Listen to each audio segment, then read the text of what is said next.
Right. Cool. So I'll do my quick intro and then I'll jump into my presentation for you all. So for those that don't know me, I'm Kayleigh. I jointly run Kakadu Creative. And at this point, I'd normally point behind me and say I run it with the man that sits behind me there. But he's not currently here at the moment. So he will be back. He'll probably wander back in at some point while I'm doing the presentation. But yeah, so we run Kakadu Creative. We're a full service, ethical, sustainable and vegan design agency. We're on a mission to change the world one business at a time. And you can think of us as your business's remote design team. We offer the complete creative service, looking after your branding, website, and the design of all of your print, digital, and event marketing. We put planet before profit and support other businesses with the same ethos. After all, everyone has a part to play in creating a sustainable and ethical world, but nobody ever said it has to be with boring and generic design. So that's me. I'm from Kakadu Creative, and I'm about to tell you how you can maximize your event presence. So let me just get my presentation up on the screen. Okay, let's do share screen and share screen. There we go. Okay, right. Oh, that's still on the Zoom menu. I want the full screen menu. Okay, can we all see this? Give me a thumbs up if you can see it. Yeah, cool, perfect. Okay, brilliant.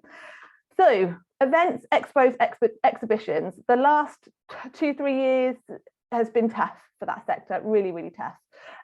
But restrictions are lifting and they are coming back. The calendar is fast being filled with more events, expos and exhibitions. And so it's quite likely that you are looking at potentially taking your business to one. So I'm here today to help you make sure that that investment into that presence at that event returns for you. So I'm going to share some top tips. So let me just make sure my keyboard's working. Skip. Okay, oh no, I jumped. Right, so first thing you need to ask yourself is, why are you going? Why do you want to go to an event? Is it that you're wanting to increase brand awareness? Is it that you're wanting to increase your audience? Is it that you want to get your product out there as a sample? Is it that you want to physically retail? You know, what is the reason that you're going to an event? And it's really important to take some time to understand why you're going, because one, it means that you obviously have a strategy for how to achieve that goal when you get there, but also you then make sure that you go to the right event.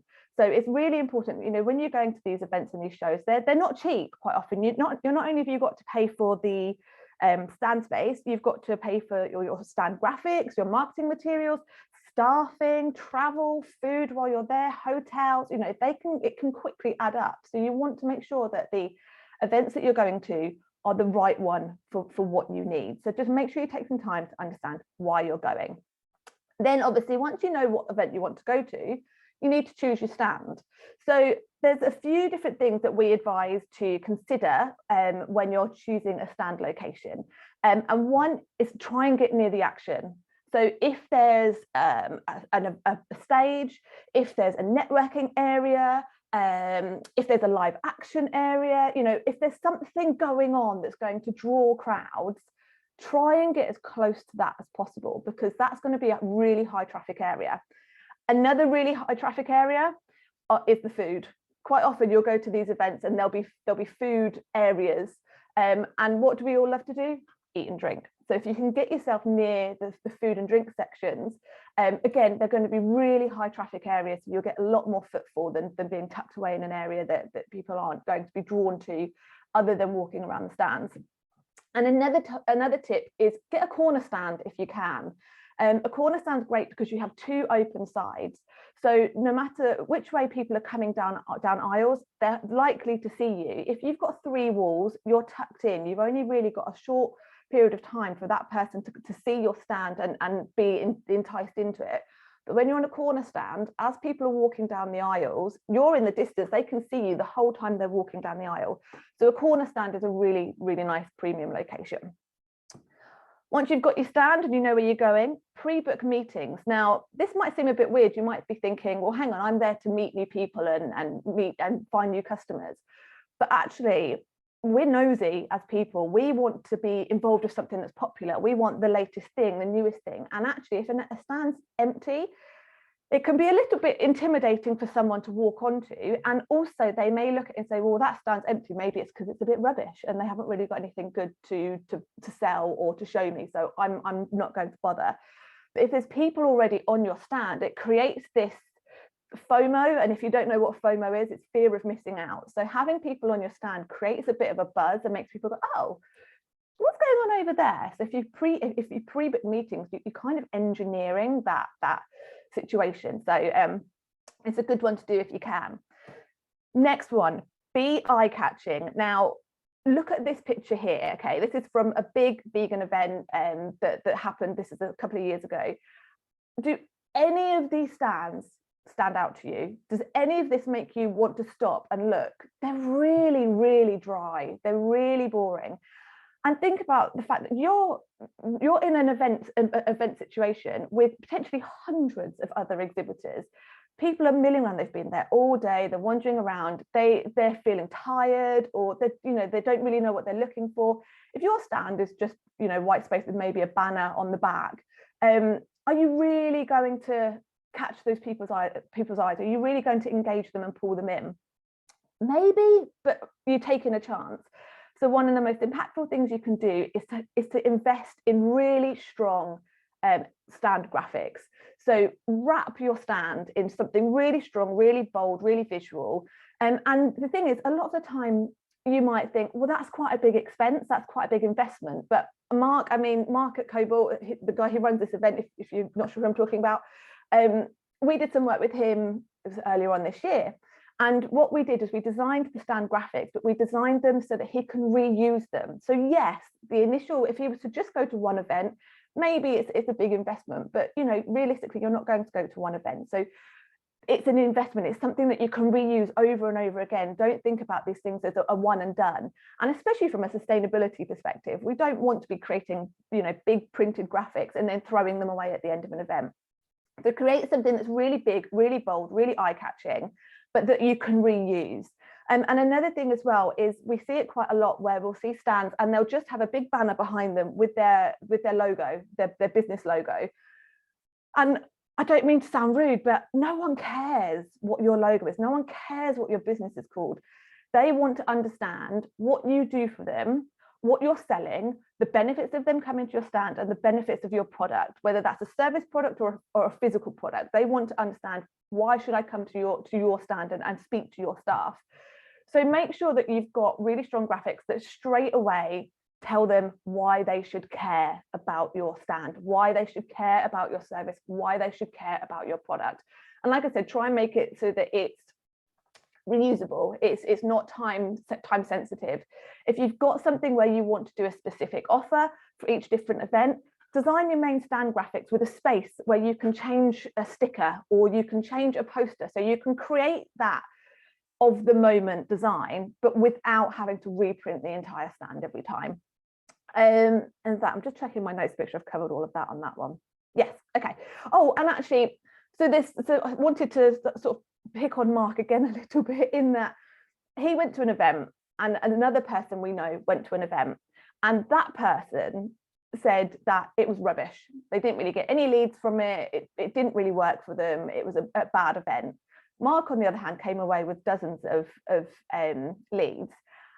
And when you look at the difference between the two people that went, Mark had really strong, really impactful visual graphics. He'd had a really professional looking stand, and the other guy had really DIY things with just pictures of himself on it. And it didn't really sell the benefits. It wasn't impactful and engaging. And maybe there was more to it, but they are the two really clear, that's a really clear difference between those two stands.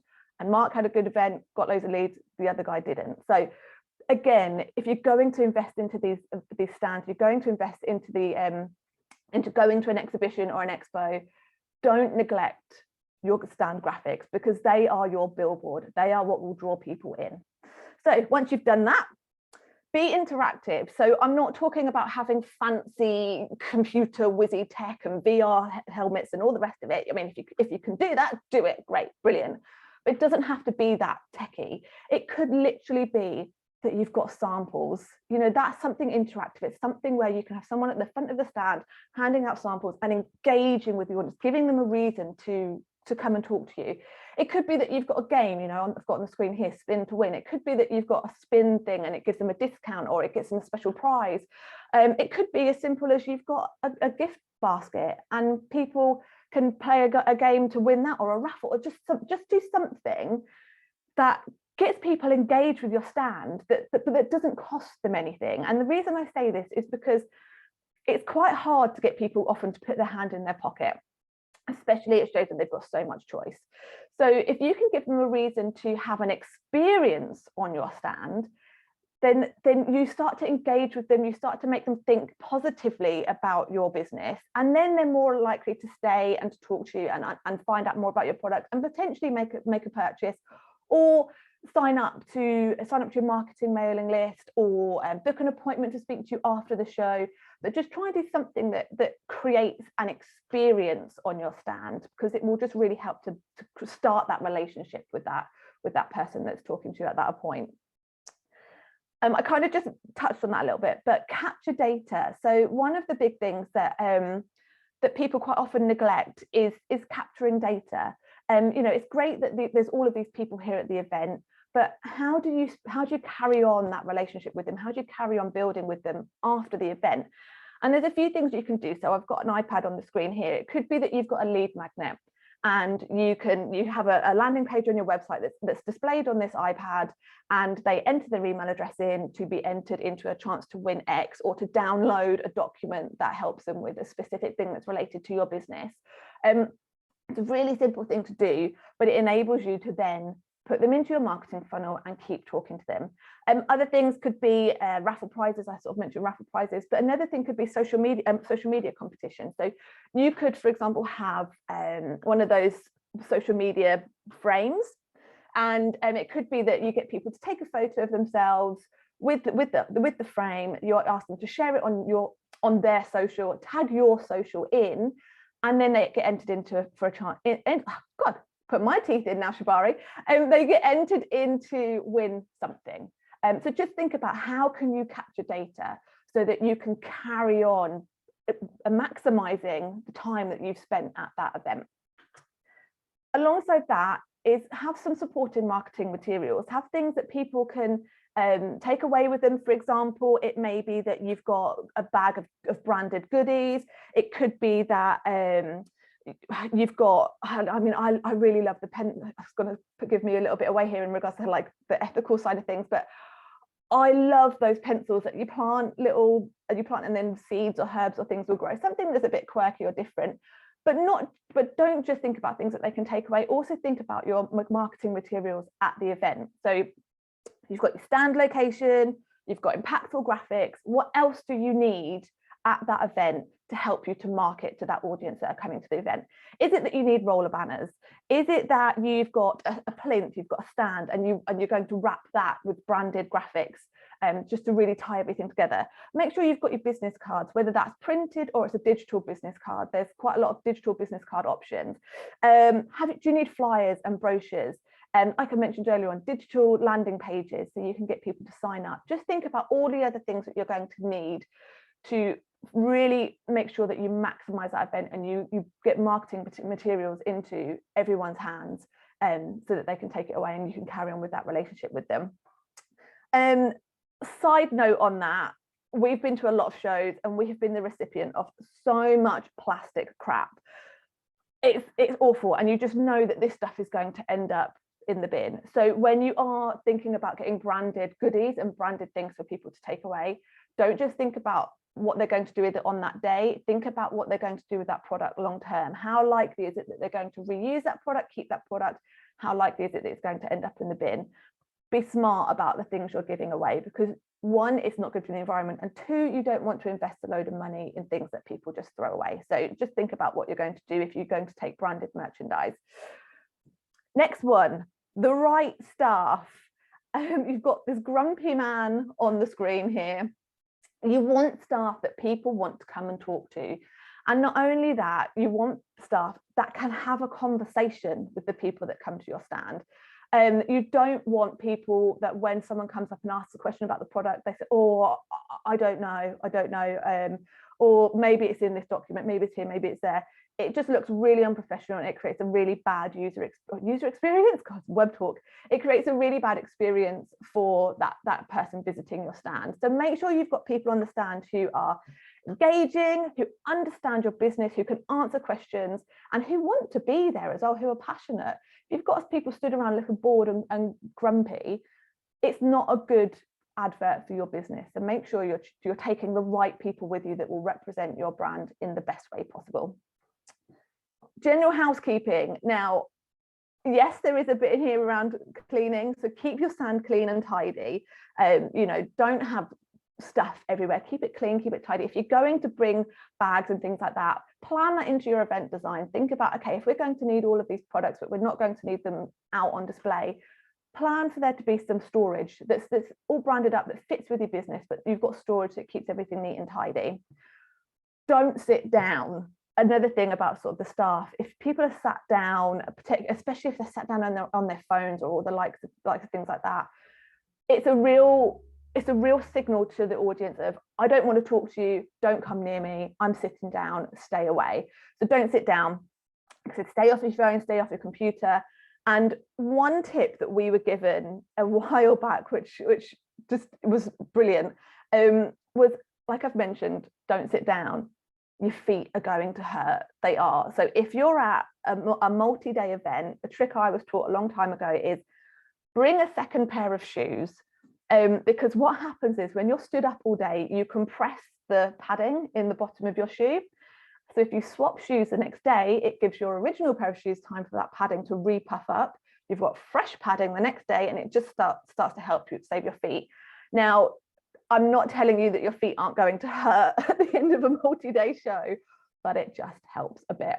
And then, where are we? And then, right, okay, so leave your stand. Don't be scared to leave your stand, especially if you've got the right people or the right staff on the stand that you can leave and you can trust. Because don't forget, this is potentially it's a huge event. There's people there that could be potential business partners. There could be people that have got a product or a service that will help you to take your business to the next level. It could be that you wander around and you see people have got different things on their stands that you think, oh, wow, that's brilliant. I want to use that for my next event. I want to take that knowledge away. So make sure that you do give yourself time to actually explore the event and see what you can learn. You've paid to be there. You know, why not be there as a visitor just as much as being there as an exhibitor? So have a wander around, see what you can learn from other exhibitors that are at the event. Get involved. So quite often events will have stands, stages where you can go and do talks. So if there's that opportunity to potentially do a talk, investigate it, see what you can do. Putting yourself on a stage at a specialist event or any type of event, to be fair, positions you as an expert. You position yourself as an expert, people are more likely to want to come and work with you or buy your product. It's a huge piece of branding, a huge branding exercise as well. It really helps to position yourself in this really positive light. So if you've got opportunities to get involved, do it. Alongside that, quite often shows will have marketing databases, and they'll have their own social media channels, and they'll have other ways that they can I've jumped after the no, hang on, oh no, it is in this one, sorry, ignore me. As well as so the event organizers will quite often have their own websites, their own email channels, their own databases, their own social media channels. They'll have all of these other ways that they're promoting their own show. See if there's ways that you can get involved in that to promote your business wider than the physical event. So can you send an email out to the show's database? Can you do posts on their social media channel during the event? What can you do that capitalizes on all the other marketing that's going on around the event to push your brand wider than just your stand? And last but not least, after the event. So just because the event's finished doesn't mean that it's the end of your opportunity to maximize it. You've still got a lot of opportunity to make the most of this. So if you've had people coming to your stand, so you've been at a trade show, for example, and you've got all these leads, make sure you follow up with them straight away. Ideally, if you can, at the end, if you're doing a multi-day show, at the end of each day, go through the leads of the people that you've spoken to that day and send them an email that day and say, it was great to speak to you this morning or this afternoon or whatever it is. Really looking forward to talking to you more about X, and just straight away jump on it, because it makes you look professional, organized, and that you care. So make sure that you're still engaging with that audience once the event's finished. And I'm just going to check my notes and make sure I've covered everything. Yeah, and that is it. So last but not least, if you've got an event that you're going to, or an exhibition or an expo, and you are looking to maximize your event there, and you want to get some strong graphics and a strong design for your event, marketing materials, all the rest of it, be more than happy to have a chat with you to see what we can do to help you to maximize it, give you some advice, and see what we can do to make sure that you have the best event possible. Take a screenshot. There are my details. I'm on all the social media channels as well. Well, I say all, I'm not on TikTok and the likes, but I'm on LinkedIn, Facebook, and Instagram. Just search for @Kakadu Creative, and we'll be happy to help. So I'm going to stop sharing my screen, and I will answer any questions you may have. Excellent. Thank you very much for that, Kayleigh. Lots of good advice. You'll see. I hope that I've put my my stand, or at least the mock-up, which the real thing does look like, behind me. And it's absolutely true what you're saying in terms of having something that's striking. I mean, my stand is when it's put together and those panels are 2 meters high, it's very, very blue.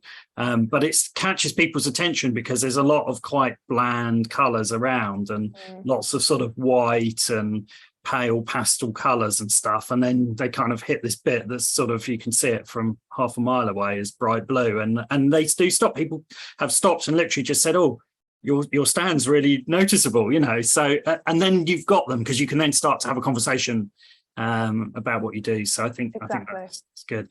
And you're absolutely right, your feet absolutely hurt by the end of day 2. I did take 2 pairs of shoes last time, but my feet still hurt by the end of day 2. There is something else you can do. It's something that Lee's used. There are insoles called D3O, and they're like this gel that molds to your feet, and so you can buy these special insoles as well. If you've got a bit of extra room in the bottom of your shoe, see if you can get some of them and slip some of them in as well. Worth knowing. But yeah, it's difficult to stay by the end of day 2. It's really hard to stay on your feet and lively and come and see us, you know. It's like, oh, I'm tired out. Yeah. But you have to do it. It's definitely the case. Good. Okay, right, enough from me. Has anyone, I'm going to just change the view so I can actually see, has anyone got any questions for Kayleigh? We've actually got quite a lot of time. We've got about 15 minutes, so I'm hoping we've got some questions. So I've obviously just answered everything you ever need to know. Possibly have. Has anyone got any plans to do any exhibitions in the near future? No? Right, I'm going to go now. We do quite a few of them, and yeah, I mean, all the stuff you said, definitely. Right, one of the things we do is we always do like a silly little game to attract people. So we do like lucky dicks, we've like roll the dice and all that, and it just gets people queuing up and interested, and that's worked really well for us. That's that whole being interactive, having something that creates an experience on the stand. It's so powerful, and quite often it's very cheap to do. So yeah, ours have all been cheap. We've not spent a lot of money. Like, we've got 2 big foam dice ones, and people have to roll a double. It cost us like, I don't know, 10 quid or something. Yeah, exactly. No, it's a good idea. It just does bring people in. I mean, the last expo I did, the busiest stand was the one that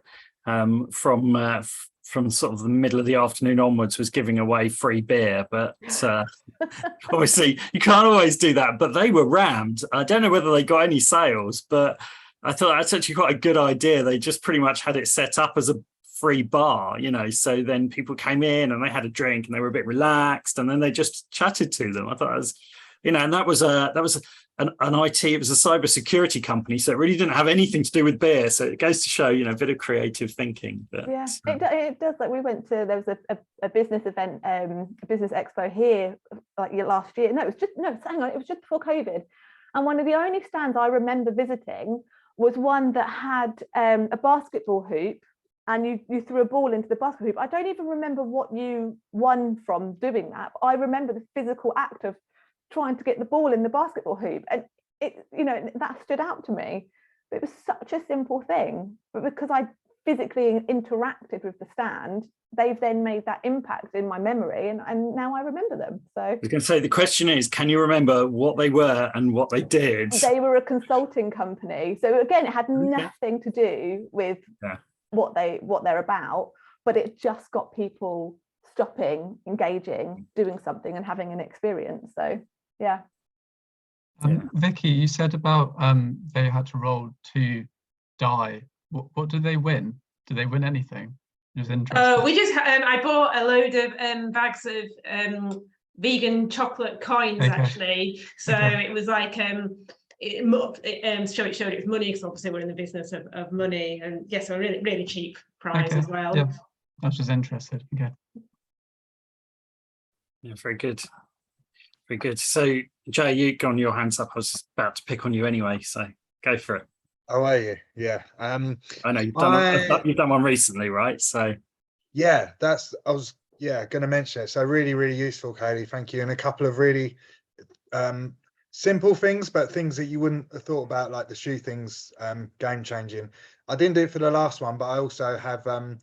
If you're at a really busy show, this one wasn't such a big venue and stuff, but I find my throat goes by day 2. I feel like, so I usually bring like that spray that numbs your throat, so that's good. But yeah, I'll try the shoe thing next time as well, for sure.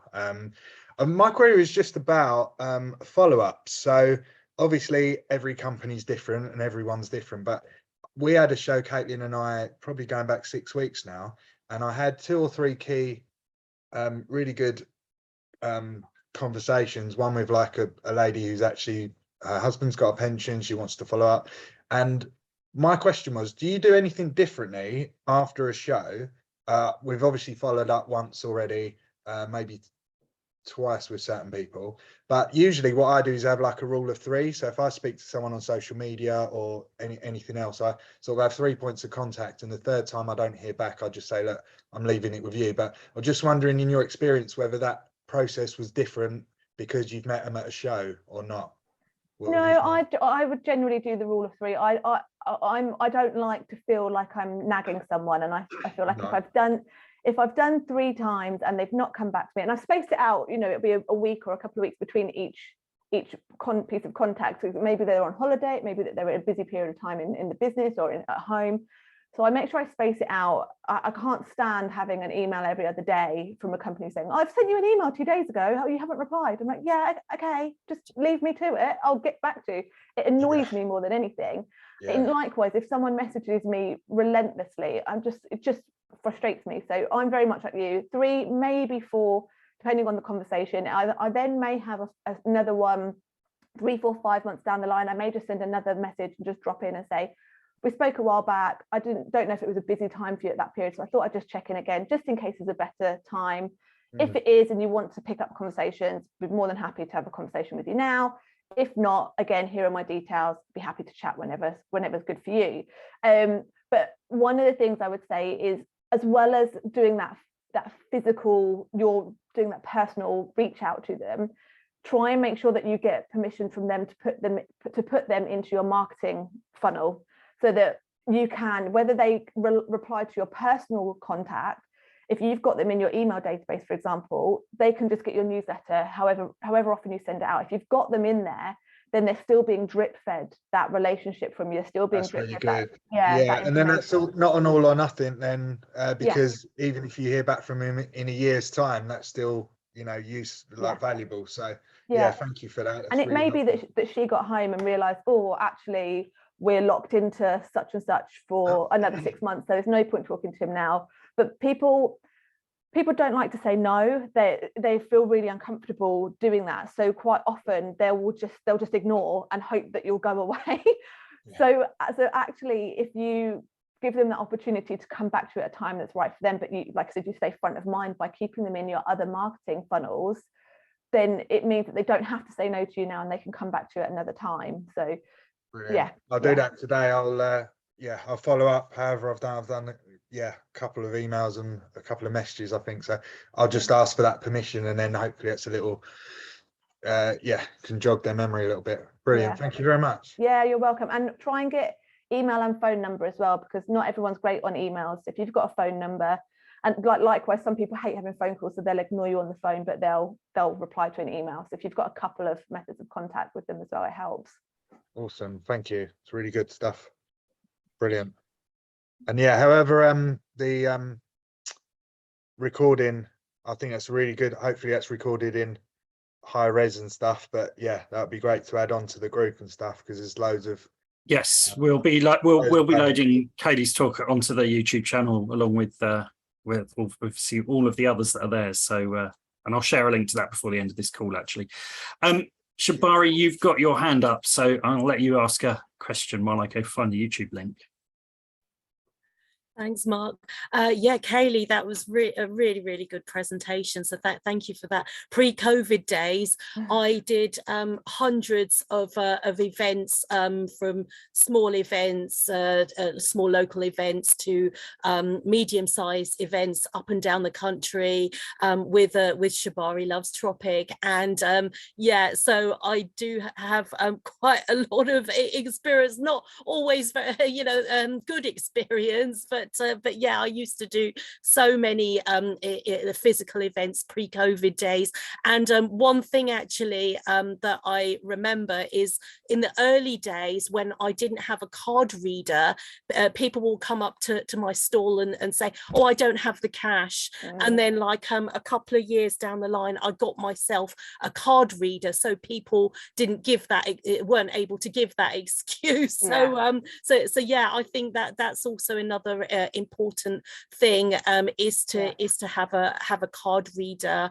Definitely. No, you're right, because it goes into like what you said, what we were just saying with you, Jay, is that people don't like to say no.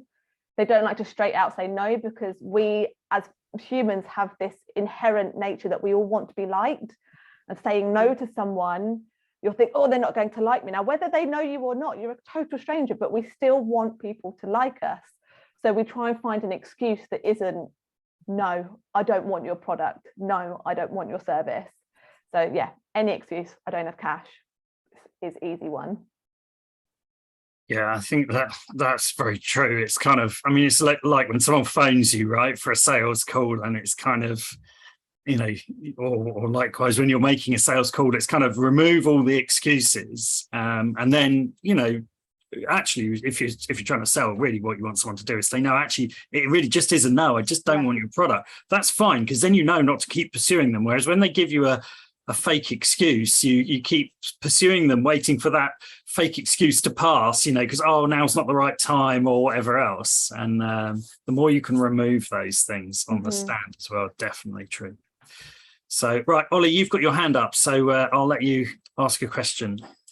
Yeah, I'm not sure how relevant this is. It was just off something that was just said. But so if, say, you message someone after an event, or just generally message someone, and then say you don't hear back from them for a week or 2 weeks or something, will you tend to just literally just resend the original message, or how would you? Yeah, how do you tend to go about your process of doing that? Yeah, no, I wouldn't resend the exact same message, because it just looks like you're then a bot and you're just spamming them.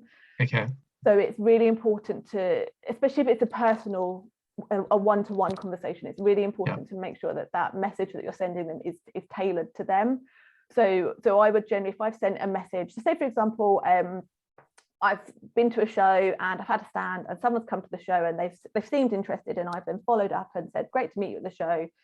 We've discussed X, would be really great to get a call in the diary. Here's a link to book some time, or drop me a message, or whatever it is. And if I've not heard from them, I'd then message a week later and say, just following up on my email below. So I'd include the chain. So they've got the original message. So not sure if you've been busy at your end, but like I said, it would be great to have a conversation with you. And if you can put in another bit of tailored content to the conversation you were having. So say for example, I mean, in your case, you've got your editorial platform. So say for example, you've got new articles on the site that you think would be relevant to them, or if you've got a new feature or something that you've said, we didn't discuss this at the time, but I think this would be really interesting to you, here's a link to it, etc. So that you're again kind of giving them another reason to want to talk to you.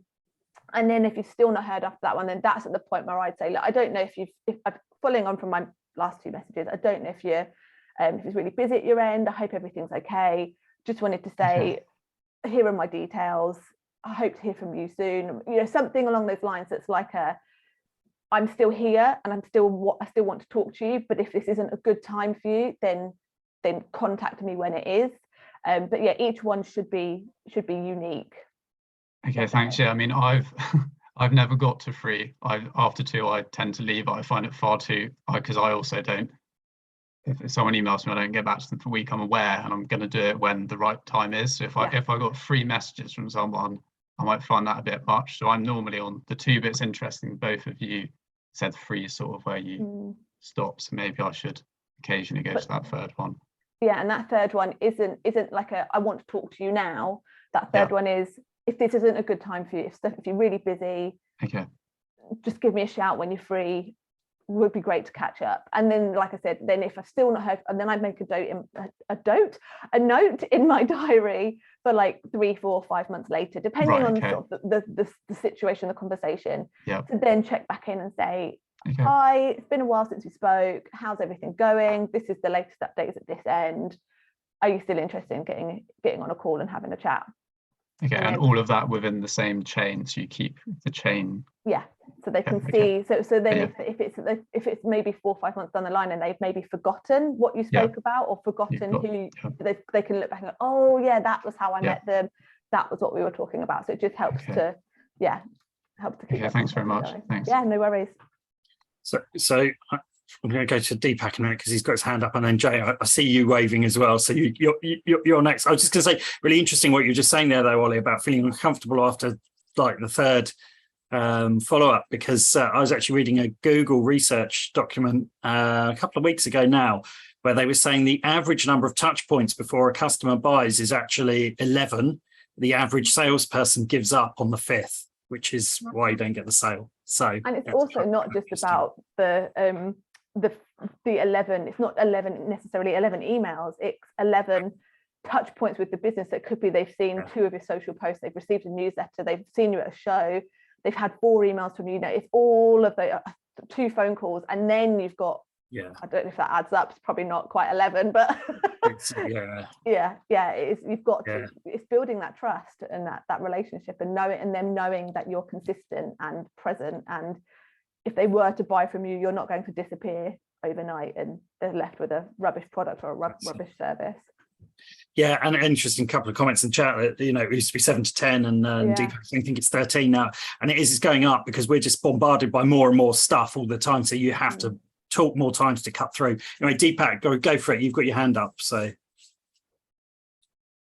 yeah, so I had a kind of a follow-up on that 3 touch points. So like, how do you keep track of them? Like, do you use an online CRM or just in a Google sheet? Like, so how? Personally, I use HubSpot.